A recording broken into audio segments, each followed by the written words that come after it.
That may have been the wildest game of the season, but the Braves come out on the wrong side of it, losing 10-9 to the New York Mets on Sunday. Let's talk about it. This is the Braves Postcast, your instant game reaction for the Atlanta Braves.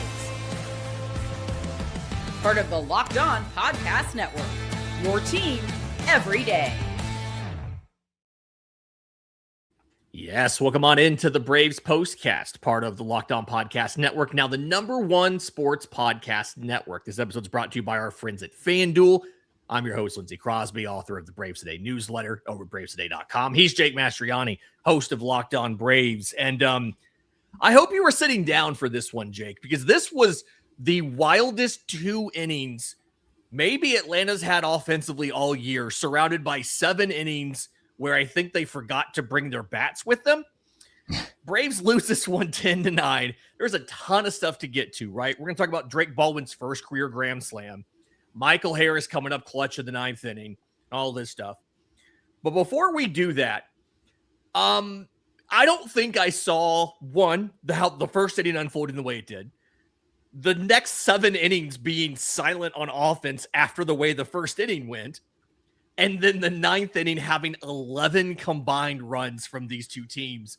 And just, I'm a little bit exhausted. Like, how are you after this game? Yeah, I definitely didn't see that coming. I mean, I had written it off and it just kind of got to the point where, okay, they're going to lose today. And it became a comfortable loss, right? Because there was no stress in it. It was just like, okay, they pulled away in the 9th. Even just like the Tyrone Taylor home run, take it from 2 to 3 runs. Like at 2, like, okay, maybe you're a bloop and a blast away. Taylor hits a home run, and that's when I was like, okay, that's probably going to be it. And then they go on to add 4 more in the inning. And I'm like, okay, let's just get to the postcast. Can me and Lindsay record now and get this over with? Yeah, and then they do that, and they come so close. And then it's ripped from you again. It's like you had to relive the pain twice in this one. So, yeah, wild game. Certainly a lot to talk about. Yeah, we're going to compliment sandwich this. I think I want to start off with, you mentioned the offense going silent in the middle. And like that wasn't the ultimate reason the Braves lost the game. I mean, they scored 9 runs, right? But this is a pattern we've seen with Atlanta now for a while, especially in the summer, in that June when they were struggling. They won a couple games, but it always felt like it was one decent inning and then they'd kind of throttle it down. I felt like coming in that Nolan McLean was going to get his. He only strikes out 5 and 6 innings. But the last time you faced him, it was a very similar story. I think he had two singles and 3 walks in the same inning against Atlanta back in New York. We scored a couple runs, had the bases loaded with no outs, strikeout. I think it was a pop out and a strikeout ended that rally. And today it just felt like after that first inning, Atlanta just maybe, they'd get a guy on here or a guy on there. They had 2 on in the second with 2 outs. But for the most part, it was just maybe they felt like they had to tie the game up with a home run in every single at bat. And so because of that, they just kind of consistently weren't getting it done in the middle innings. And I can't figure out, is this approach? Is this just random coincidence? Is this opposing pitchers taking advantage of them? What is this? What do you think this is? I think it's just not a full lineup at the moment. And I think you're going to run into dead spots in this order. Mm-hmm. And the guys at the top aren't going to deliver every time. Mm-hmm. I mean, after that second inning, there were 2 base runners, to the 3rd and 8th inning. Yeah. So I think it's just a lineup. It's going to go dead at times. I think Nolan McLean's a good pitcher. I think the Braves jumped him early, and I'm going to make the excuse for both pitchers. Okay. The rain delay, they were already starting to warm up. Both pitchers came out, weren't locating well. Both pitchers got hit extremely hard. Both pitchers then settled in after that and started, pitching like they're capable of.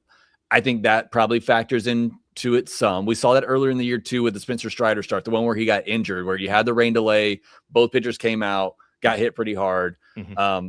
So again, that's an excuse, but based on the way things played out, I feel like it's a valid excuse because both pitchers did kind of settle in after those first rough couple of innings that they had.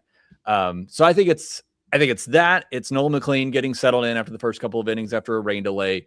And then I think it's the Braves lineup just not having that depth, that you're going to have some dead spots throughout the order at times, and it's going to lead to some pretty quick innings. So until they can get that fixed, and you can have, I keep talking about this. At the beginning of the year, you had Dubon and Michael Harris hitting at the bottom of the order. Yeah. Now you're expecting those guys to hit at the top. And if you could get back fully healthy and guys, hitting like they're capable of, and you could have good hitters back at the bottom of your order again to flip things over. You just don't have that so much right now. And you're going to have some dead spots. They got to find other ways. Like, again, I'm making another excuse for them. You still got to find ways to get it done. You can't be that silent for 5-6 innings straight. You got to find some way to apply more pressure on the Mets. Yeah. And to your point at the bottom of the order, you look at the 4-player combo that used the final 2 spots in the order: Mike Yastrzemski, Eli White, Jim Jarvis, Jorge Mateo. They combined to go 0 for 6 with 2 walks, 2 strikeouts. So no hits out of that group. Eli White does come around to score off of his walk, but for the most part, they're not contributing much of anything. Although I will say Jim Jarvis did reach via an error, and he also, his first batted ball was an expected batting average into center of 970, and it gets caught on a really good defensive play by AJ Ewing. So credit there. You mentioned Martin Perez, and I want to unpack that a little bit, because I've seen a lot of people point to the Padres start where he takes that comebacker off the leg and doesn't look the same after that, struggling the last time out, and then this start where he gives up 5 runs, but he gives up a run in the first and he gives up 4 runs in the second, where he's just given up hard hit ball after hard hit ball to the lefties in this lineup, which has not been his problem this year. And then he settles in until he comes out on the line drive to the forearm.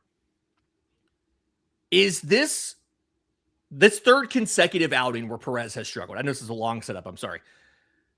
Is this a sign that the Martin Perez magic has worn off and he's reached his expiration point? Or can you look at 2 of these 3 and say there was a specific thing you can point to that made him struggle, whether it's the comebacker against the Padres, the rain delay today?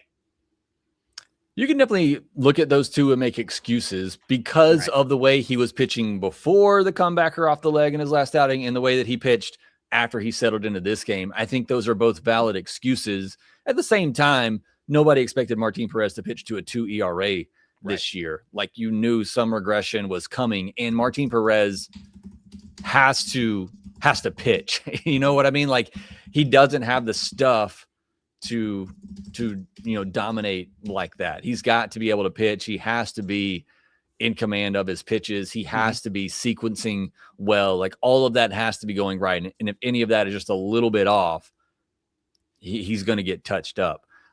Even in this game, though, I mean, it was 5 hard hit balls. I know he wasn't in there a full 5 innings. 90-mile-per-hour average exit velocity against. It's one of the hardest outings against him in terms of balls that are hit hard against him. Usually we've seen him when he's going in this good stretch. We've seen his average exit velocity around like 80, like low 80s. 80, 82. He's just like, they're not squaring things up. And today they were ripping baseballs. Yeah, which just tells me the command's off a little bit. And then he's missing more over the plate. And I'm sure, and I went back and look at some of these hits that he gave up. I mean, they were pitches that were out over the plate, which just tells me the command was off a little bit, which again, is that affected by the rain delay? I don't know. Again, that's an excuse. I'm making an excuse for him, but I think some of that you can chop up to excuse. Hopefully he's okay, because no matter what you want to say about Martin Perez, he has been one of the better pitchers for the Braves this season. And it looks like Chad Bishop is saying that Walt Weiss said that Martin Perez will likely go on the IL, even though X-rays on his forearm were negative. So good and a bad there. X-rays are negative on the forearm, but he might have to go on the IL in this rotation. Like I said, he has been, up until these last 2 starts, the most consistent pitcher for the Braves this year, not named Chris Sale. He has gone out there and given you 5 good innings every time out. So Owen Murphy time, maybe. I was about to say it's going to be either J.R. Ritchie making an injury return, or it's going to be Owen Murphy there. You mentioned not having great stuff. Cookie Carrasco has been disposable this season. He's been DFA'd and re-signed on a minor league deal. I believe I counted them up this morning 37,000 times this year. And I'm at the point where I understood why they were doing this, right? I understood the whole idea behind he's a 41st player on the roster. He's disposable. You can throw him in blowouts and save the pin. He gives up 5 runs in the 9th inning today on 5 hits, only 1 homer, but walks 2, strikes out 1. If you throw anybody else but Carlos Carrasco today, it's entirely possible that they give up less than 5 runs and you end up walking away from this game with a win. And I understand the reason they've been doing Cookie Carrasco the way that they've been doing this, right? It's a disposable arm. They can get cheap innings out of this. There's almost no reason, I think, at this point, though, to continue the Cookie Carrasco experiment, simply because this is now multiple games where they've gone to him out of necessity sometimes. This one, the Padres game, this one was just, we want to save the pin. And anybody else would have probably held the Mets to less than 5 runs there. Sell me on this whole process. Like, should Cookie get re-signed after he elects free agency tomorrow when we DFA him? Like, at this point, there's got to be a better option. There should be. I don't think he should come back again. I understand you need to have a long man, garbage man, whatever. I think there's enough arms. Like, just bring James Karinchak back. Like, James Karinchak could have pitched the 9th today and not given up 5 runs. And I understand you had to do Anthony Molina, who they, I think, sit down today or yesterday. I don't know. They made a lot of moves over the weekend. Yeah, you could have, he probably could have pitched the 9th today and not given up as many runs. Look, I'm going to say something, too, that's probably controversial. Maybe you probably should have taken a break because you're going to have to set in for this one. Okay. A lot of people are going to focus on the 9th inning today. Yeah.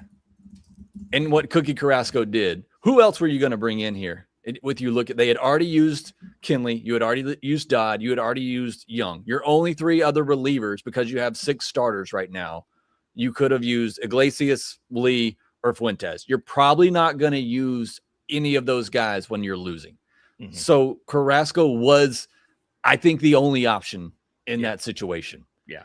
So people are going to focus on the 9th inning. They're going to focus on what the Braves did. You cannot say that the same situation would have played out in the bottom of the 9th had another reliever came in and not given up 5 runs, right? Because then they probably go straight to Devin Williams. And I know the Braves got to Devin Williams a little bit too, but he also was rushed into a situation he probably wasn't prepared for. So you cannot say, oh, if Walt Weiss would have went to somebody else, we would have won this game because we were going to score 5 runs in the bottom of the 9th. That situation doesn't play out the exact same. That's why I think, and it's going to be crazy, this is the controversial part, because at the end of the day, he scored 9 runs. But had you not gone silent innings 2 through 8, and that game is tied or 1 run, then maybe you do go to Fuentes. Maybe you do go to Lee in the top of the 9th inning, and then maybe you do win it. So everybody's going to say, oh, if you had gone to somebody else, we would have won that game. You can't say that because you don't know that things would have played out the exact same. And again, just to bring back the full point on Cookie, in a 2-run game like that, with all the long stretch of games you have coming up, he's really the only option you had. Yeah. That's more of he probably should have maybe just kept Molina, who hadn't, I don't remember him pitching. Like maybe I just forgot about it, but I don't remember him pitching. You could have just kept him. Yeah. Anyway, good thing is, shout out to Amazon. They paid for the entire break and just gave us one quick thing. We'll knock that out. We'll be back here in just a minute. A big thank you to our friends at Amazon for this limited break. This back-to-school season, spend less on your kids with Amazon. We all know how crazy the back-to-school shopping experience can be. It starts with a few items on the list, then suddenly you're shopping for supplies, clothes, lunch gear, tech, and about 10 other things you did not see coming. And it adds up fast. Maybe it's when you buy clothes for back to school, then your kid has a growth spurt literally 2 weeks later, and you're right back where you started.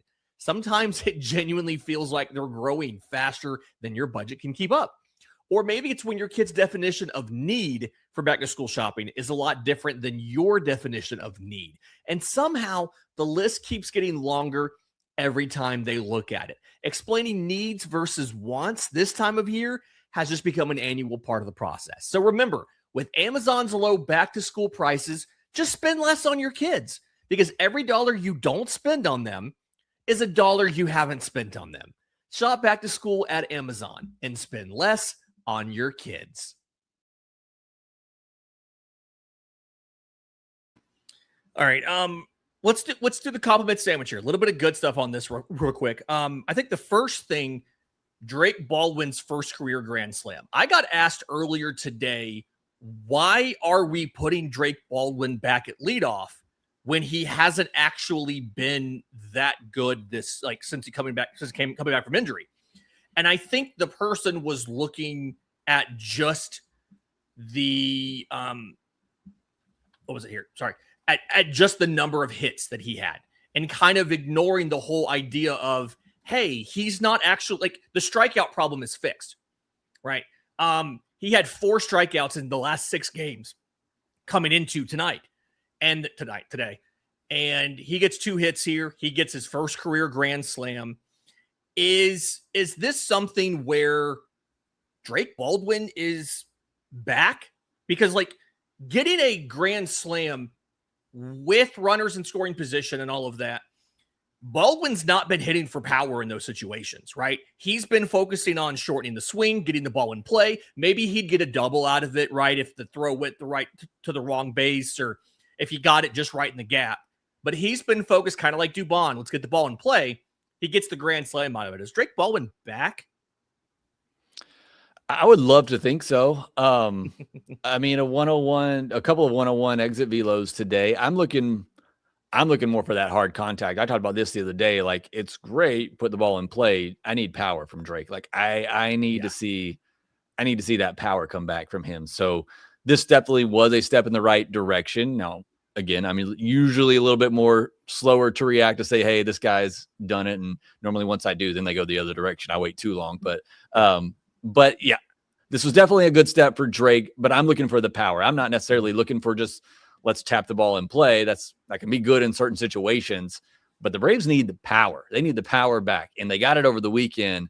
And if Drake Baldwin can start delivering, 100 plus mile per hour exit velos, then yeah, that would certainly be great for this Braves team. Whether or not I should bat him bat him lead off, I don't know. I don't think the options are particularly great at the moment for leadoff hitter. So hopefully Ronald's back after the All-Star break. Yeah, we really need Ronald to come back to kind of fix that there. I also want to give a special shout out to Michael Harris, 2 for 5, 3 RBI. He did strike out twice, which is a little frustrating. He'd gotten better on the strikeouts, but 3 RBI, scores a run from the cleanup spot. Really do enjoy that kind of thing there. Flip side of this, we covered a lot of the bat. We covered Perez, we covered Cookie, we covered the offense. It's probably been time to have a conversation about Dominic Smith. He goes 1 for 5 in this one. He scores a run, so that's nice. He strikes out twice. And I'm trying to remember exactly when the first strikeout was. I believe he ended an inning on a strikeout. I want to say it was the first inning. No, double play to end the first inning. And then later on, he had another strikeout. I want to say there was a runner on base when he did that. But the 9th inning, he gets up 0-2. And then I understand they're talking about the shadows and everything with that changeup. He takes a fastball for a strike. He swings through a fastball, and then he swings at a changeup below the plate.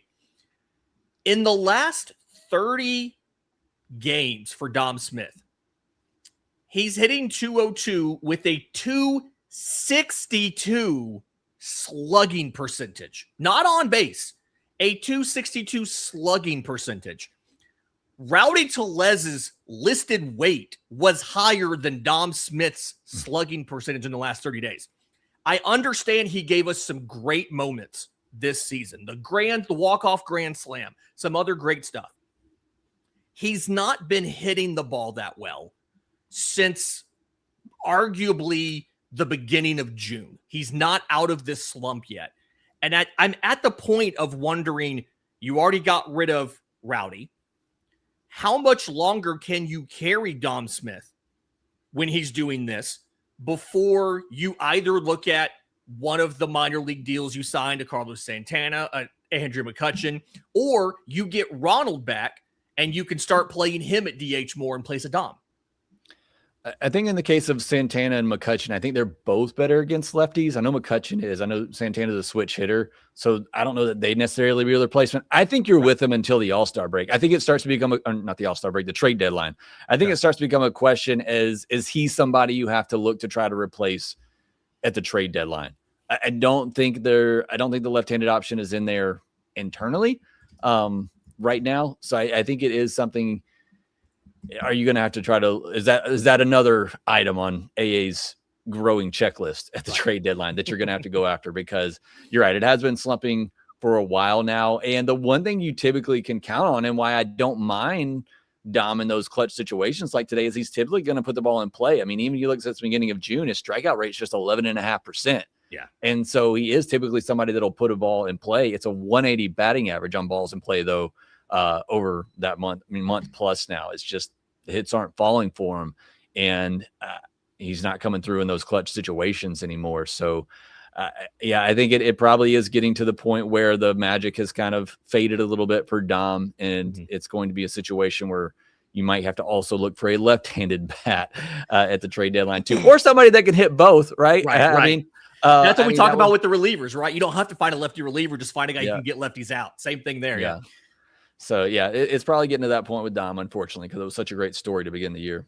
It really was. And it's one of those, we got a lot of work to do here. Okay.